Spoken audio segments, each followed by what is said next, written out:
Hi hello അസ്സലാമു അലൈക്കും എല്ലാ കൂട്ടുകാർക്കും എൻ്റെ പുതിയൊരു വീഡിയോയിലോട്ട് സ്വാഗതം. എന്തൊക്കെയുണ്ട് കൂട്ടുകാരെ വിശേഷം? എല്ലാ കൂട്ടുകാർക്കും സുഖമാണെന്ന് വിചാരിക്കുന്നു.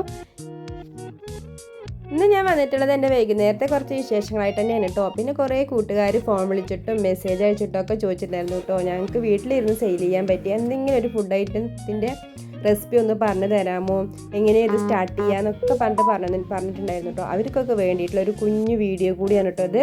അങ്ങനെ ഞാനിതാ ഒരു 4:30 ആയപ്പോൾ അസ്രസ്കാരം കഴിഞ്ഞിട്ട് കിച്ചണിലേക്ക് കയറിയിട്ടുണ്ട്. പിന്നെ ഇതാ മോൻ വന്നിട്ട് ഇതാ കട്ടൻ ചായ ഒക്കെ ഉണ്ടാക്കുന്നുണ്ട് കേട്ടോ. ഞാൻ നിസ്കരിക്കാൻ പോയ സമയത്ത് കട്ടൻ ചായ വെച്ചപ്പോൾ പിന്നെ ഇക്കാക്ക് പാൽ വെച്ചിട്ടുള്ള ചായ വേണമെന്ന് പറഞ്ഞിട്ട് പിന്നെ ഞാൻ ഇക്കാക്കുള്ള ചായയൊക്കെ ഉണ്ടാക്കി. മോൻ്റെ ഫ്രണ്ട് വന്നിട്ടുണ്ട് കേട്ടോ. പിന്നെ ഇതാ ഞങ്ങളെല്ലാവരും കൂടെ അവിടെ നിന്നിട്ട് ചായ കുടിക്കാൻ കേട്ടോ. അവൻ്റെ വീട് ഇവിടെ തൊട്ട് തന്നെയാണ്.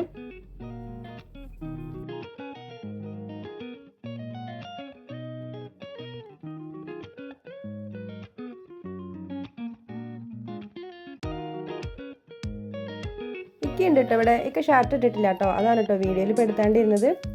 അങ്ങനെ ചായ കുടി കഴിഞ്ഞിട്ട് ഇതാ മോനും ഫ്രണ്ടും പുറത്ത് പോയി. പിന്നെ ഇതാ എൻ്റെ ചായ കുടി കഴിഞ്ഞതിന് ശേഷം ഇതാ ഇക്ക കുറച്ച് ചെടികളൊക്കെ നട്ടിട്ടുണ്ട് കേട്ടോ. അതിനൊക്കെ ഒന്ന് നനച്ച് കൊടുക്കുകയാണ്. കോളിഫ്ലവറും പിന്നെ വഴുതിനങ്ങ, കറ്റാർ വാഴ, അങ്ങനെ കുറച്ച് ചെടികളൊക്കെ ഉണ്ടാക്കിയിട്ടുണ്ട് കേട്ടോ. അങ്ങനെ ഇതാ മോൻ്റെ അടുത്ത് റവ മേടിച്ചിട്ട് വരാൻ പറഞ്ഞിട്ടുണ്ടായിരുന്നു കേട്ടോ ഒരു സ്നാക്സ് ഉണ്ടാക്കാൻ. അങ്ങനെ ഇതാ റവയൊക്കെ മേടിച്ചു കൊണ്ടുവന്ന് തന്നു. പിന്നെ ഞാൻ ഇതാ ചെടികളൊക്കെ നനച്ചതിന് ശേഷം കുറച്ച് തുണിയും കൂടി വിരിച്ചിട്ടുണ്ടായിരുന്നു കേട്ടോ ഉണങ്ങാൻ. അതിനും കൂടി അങ്ങോട്ട് എടുത്തിട്ട് വരികയാണ്. കിച്ചണിലേക്ക് കയറിയാൽ പിന്നെ സമയം പോണത് അറിയില്ല കേട്ടോ. അതുകൊണ്ട് പിന്നെ ഞാൻ പുറത്തുള്ള പണിയൊക്കെ ആദ്യം ചെയ്യാനുണ്ടോ ചെയ്യാം. പിന്നെ കൂട്ടുകാരെ കുറച്ച് ദിവസമായിട്ട് എനിക്ക് വീഡിയോസൊന്നും ഇടാൻ പറ്റിയിട്ടുണ്ടായിരുന്നില്ല. ഓർഡറിൻ്റെ തിരക്കായിരുന്നു. ഇൻഷാ അല്ലാഹ് ഇനി ഞാൻ കണ്ടിന്യൂ ആയിട്ട് ഇടാമെന്ന് വിചാരിക്കുന്നുണ്ട്. അങ്ങനെ തുണിയൊക്കെ എടുത്തിട്ട് വരുമ്പോഴേക്കും മോള് കോളേജ് ഇട്ട് വന്നിട്ടുണ്ടായിരുന്നു കേട്ടോ. പിന്നെ ഓൾക്ക് എന്താ കഴിക്കാൻ കൊടുക്കാമെന്ന് ഇങ്ങനെ വിചാരിച്ചിരിക്കുമ്പോഴാണ് കേട്ടോ അവളെന്നെ പറഞ്ഞത് ഉമ്മാപ്പാട് ഉണ്ടെങ്കിൽ അത് നെയ്യിൽ വാട്ടി തന്നാൽ മതി എന്ന് പറഞ്ഞത്. അങ്ങനെ ഞാനിതാ അത് ഉണ്ടാക്കി കൊടുക്കുകയാണ്. ക്ലാസ് കഴിഞ്ഞാൽ അവർക്ക് എന്തെങ്കിലും കഴിക്കാൻ വേണം കേട്ടോ. ഞാൻ അവർ വരുമ്പോഴേക്കും എന്തെങ്കിലും ഉണ്ടാക്കി വെക്കാൻ കേട്ടോ ചെയ്യാം. പഴം നിങ്ങൾ മക്കൾക്ക് ഇതുപോലെ ഉണ്ടാക്കി കൊടുത്തിട്ടുണ്ടോ? നല്ല ടേസ്റ്റാണ് കേട്ടോ അത് കഴിക്കാൻ. ഫ്രൈ പാൻ എടുത്തിട്ട് അതിന് മേലെ കുറച്ച് നെയ്യ് ഒഴിച്ച് കൊടുക്കുക. എന്നിട്ട് പഴത്തിന് ഇതാ അതുപോലെ നീളത്തിൽ കട്ട് ചെയ്ത് വെച്ച് കൊടുത്തതിന് ശേഷം അതിന് മേലെ കുറച്ചുകൂടി നെയ്യ് ഒഴിച്ച് കൊടുക്കുക. എന്നിട്ട് അതിന് മേലെ കുറച്ച് പഞ്ചസാര വിതറി കൊടുക്കുക കേട്ടോ. എന്നിട്ട് നന്നായി ചൂടായ ശേഷം കഴിക്കുമ്പോൾ നല്ല ടേസ്റ്റാണ് കേട്ടോ. നിങ്ങൾ ഉണ്ടാക്കി കൊടുത്തില്ലെങ്കിൽ ഒന്ന് ഉണ്ടാക്കി കൊടുത്ത് നോക്കൂ. പഴം കഴിക്കാത്ത കുട്ടികളൊക്കെ കഴിക്കും കേട്ടോ. അങ്ങനെയൊക്കെ അതൊക്കെ ഉണ്ടാക്കി വെച്ചു. പിന്നെ മോള് കുളിക്കുകയാണ് കേട്ടോ. കുളി കഴിഞ്ഞ് വന്നിട്ടാണ് കേട്ടോ അവൾ കഴിക്കുള്ളൂ. അത് കഴിഞ്ഞിട്ട് പിന്നെ ഞാനിതാ സ്നാക്സ് ഉണ്ടാക്കാൻ പോവുകയാണ്. ഇതിപ്പോൾ ചായക്കടയിലെ വെട്ടുകേക്കാണ് കേട്ടോ ഞാനിന്ന് ഉണ്ടാക്കുന്നത്. ഇവിടെയൊക്കെ ഇതിന് വെട്ടുകേക്കുന്നതാണ് കേട്ടോ പറയുക. ചിലവിടെയൊക്കെ റവ കേക്ക് എന്ന് പറയും. നിങ്ങളുടെ അവിടെ എന്താണ് ഇതിന് പറയാമെന്ന് വെച്ചാൽ ഒന്ന് കമൻറ്റ് ചെയ്യണം കേട്ടോ. അതിന് ഞാനിതാ 3 കപ്പ് മൈദപ്പൊടിയാണ് കേട്ടോ എടുക്കുന്നത്. അതിതാ ഒരു പാത്രത്തിലേക്ക് ഇട്ട് കൊടുക്കുകയാണ്. നമുക്ക് വീട്ടിലിരുന്നുകൊണ്ട് തന്നെ ഡെയിലി ഒരു വരുമാനം ഉണ്ടാക്കാൻ പറ്റിയ ഒരു ഐറ്റമാണ് കേട്ടോ. ഇതാകുമ്പോൾ പെട്ടെന്ന് കേടുവരുമില്ല. പിന്നെ പാക്ക് ചെയ്ത് കൊടുക്കുകയും ചെയ്യാം കേട്ടോ.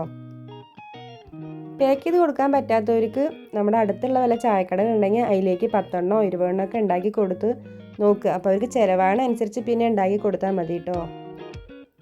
അങ്ങനെ ഇതാ 3 കപ്പ് മൈദപ്പൊടി ഇട്ട് കൊടുത്തതിന് ശേഷം ഞാനിതാ അതേ കപ്പിൽ തന്നെ 1 കപ്പ് റവയും കൂടി ഇട്ട് കൊടുക്കുകയാണ്.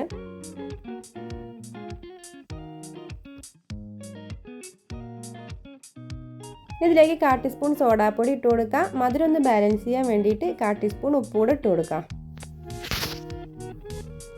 അതവിടെ മാറ്റി വെച്ചതിന് ശേഷം ഞാനിതാ ഒരു ജാറിലോട്ട് 1 കപ്പ് പഞ്ചസാര ഇട്ട് കൊടുത്തിട്ടുണ്ട്. പിന്നെ അതിലേക്ക് 8-10 ഏലക്കായ ഇട്ട് കൊടുത്തിട്ടുണ്ട്. എന്നിട്ട് നന്നായി ഒന്ന് പൊടിച്ചെടുത്തതിന് ശേഷം അതിലേക്ക് 3 മുട്ടനെ ഞാനിതാ പൊട്ടിച്ചൊഴിക്കുകയാണ് കേട്ടോ.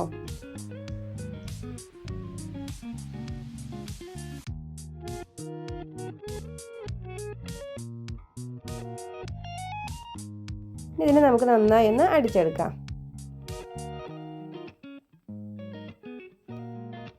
അതവിടെ അടിച്ച് വെച്ചതിന് ശേഷം ഞാനിതാ പൊടികളെല്ലാം കൂടെ ഒന്ന് മിക്സ് ചെയ്ത് എടുക്കുന്നുണ്ട്. പിന്നെ ഇതാ അതിലേക്ക് യെല്ലോ ഫുഡ് കളറാണ് കേട്ടോ ചേർക്കുന്നത്. നിങ്ങൾക്ക് വേണമെങ്കിൽ ചേർത്താൽ മതി കേട്ടോ. ഇതിപ്പോൾ എട്ടുകേക്കിനൊരു കളർ കിട്ടാൻ വേണ്ടിയിട്ടാണ് ചേർക്കുന്നത്. അത് വന്നിട്ട് നിങ്ങൾ മഞ്ഞപ്പൊടി ചേർക്കരുത് കേട്ടോ. മഞ്ഞപ്പൊടി നമ്മുടെ സോഡാപ്പൊടിയും കൂടി ചേർക്കുമ്പോൾ നമ്മുടെ വെട്ടുകേക്ക് വെന്ത് കഴിഞ്ഞാൽ അതിൻ്റെ ഉള്ളിൽ ചുവപ്പ് കളറായിട്ടുണ്ടാവും കേട്ടോ. അങ്ങനെ എല്ലാം കൂടെ ഒന്ന് കുഴച്ചെടുക്കാം. നന്നായി കുഴച്ചെടുത്തതിന് ശേഷം ഞാൻ അതിലേക്ക് ഒരു വലിയ ടേബിൾ സ്പൂൺ ഓയിലും കൂടെ ഒഴിച്ചു കൊടുക്കുന്നുണ്ട് കേട്ടോ. എന്നിട്ട് ഒന്നുകൂടെ ഒന്ന് കുഴച്ചെടുക്കണം. നിങ്ങൾക്ക് മാവിൽ വെള്ളം പോരാന്ന് തോന്നുകയാണെന്ന് വെച്ചാൽ കുറച്ച് വെള്ളം ഒഴിച്ചിട്ട് ഒന്ന് കുഴച്ചെടുക്കാം കേട്ടോ. എനിക്കിപ്പോൾ ഇതിലെല്ലാം കറക്റ്റായിട്ട് കിട്ടിയിട്ടുണ്ട് കേട്ടോ. ചില മുട്ടകളുടെ വലിപ്പം അനുസരിച്ചിട്ട് നമുക്ക് പോരാണ്ട് വരും, ചിലപ്പോൾ വെള്ളം കൂടാനും ചാൻസ് ഉണ്ട് കേട്ടോ. അപ്പോൾ നമുക്ക് മൈദപ്പൊടി ഇട്ട് അഡ്ജസ്റ്റ് ചെയ്യാം. അങ്ങനെ ഞാനിതാ എല്ലാം ഒന്ന് കുഴച്ചെടുത്തതിന് ശേഷം ഇതുപോലെ ഒന്ന് പരത്തി ഒപ്പാക്കി വെച്ചിട്ട് കേട്ടോ. എന്നിട്ടൊന്ന് ഇത്തിരി കട്ടിക്ക് വേണ്ടിട്ട് ഇത് പരത്തി എടുക്കാൻ. എന്നിട്ട് ഞാനിതാ അതുപോലെ ഒന്ന് കട്ട് ചെയ്തെടുക്കുകയാണ്.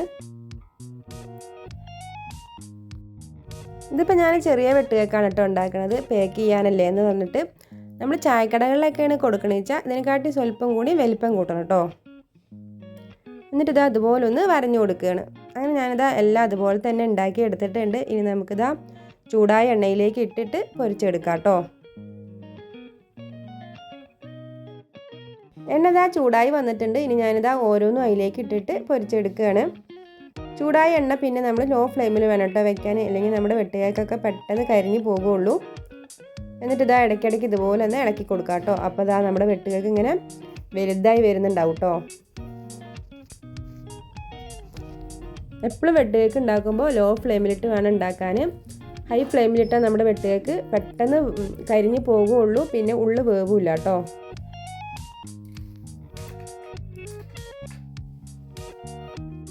അങ്ങനെ ഇതാ ഫസ്റ്റ് ഇട്ട വെട്ടുകേക്കൊക്കെ ഇതാ വെന്ത് റെഡിയായി വന്നിട്ടുണ്ട്. അതിന് ഞാനിതാ എണ്ണയിൽ നിന്നും കോരി മാറ്റുകയാണ്.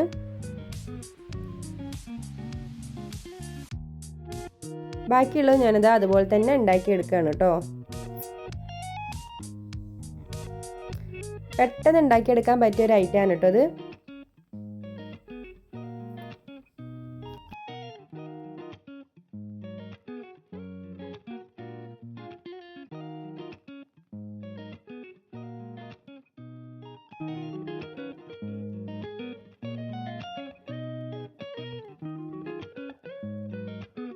അങ്ങനെ എണ്ണയൊന്നും കുടിക്കാതെ നമ്മുടെ വെട്ടുകേക്ക് ഇതാ റെഡി ആയിട്ടുണ്ട്. ബാക്കിയുള്ളതും കൂടി ഞാനിതാ പൊരിച്ചെടുക്കുന്നുണ്ട് കേട്ടോ.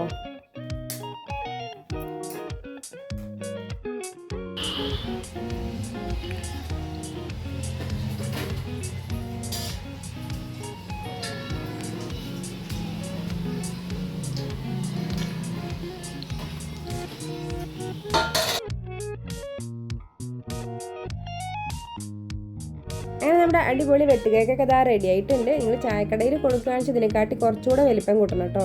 ഇനി ഞാനിത് എങ്ങനെ പാക്ക് ചെയ്ത് കൊടുക്കണമെന്നും കൂടി കാണിച്ചു തരാം. അങ്ങനെ ഞാനിതാ 8 വീതം ഇട്ടിട്ട് ഇതുപോലെ ഒന്ന് പാക്ക് ചെയ്തെടുക്കുകയാണ് കേട്ടോ. പാക്കിംഗ് കവറും പാക്കിംഗ് മെഷീനൊക്കെ ഞാൻ ഓൺലൈനായിട്ട് മേടിച്ചതാണ്.